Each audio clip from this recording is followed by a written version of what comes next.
So, let's check the core unit o yung turnover house. Dito siya, Edesha, Cabuyao. So, kapag tinurnover siya sa buyer, gantong-ganto yung itsura ng property.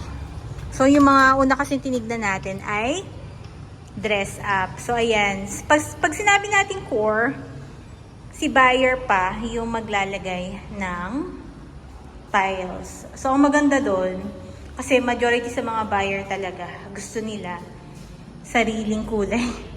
May mga preferred silang kulay or design ng tiles. So, para hindi ka na mag-retile pa. Ayan. So, kaya ang turnover siya ng core or bare type. So, kung ano po yung makikita niyo dito sa video, ganyan na talaga yung turnover.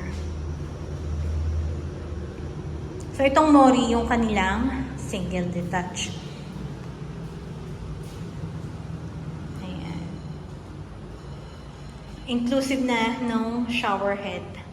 Itong CR. Akyat tayo sa taas. So, ang single attached tsaka townhouse nila, ganito din kasi ang lahat ng turnover ng houses dito ay core type. So, ito yung second floor. Ayan.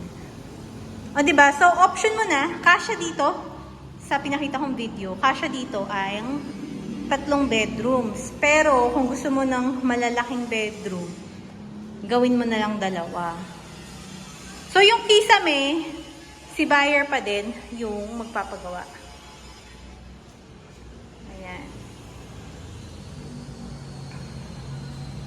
Yung CR, yung kompleto na. Ay, kisame pa rin pala ang kulang. Ayan. So, si buyer na maglalagay ng kisame.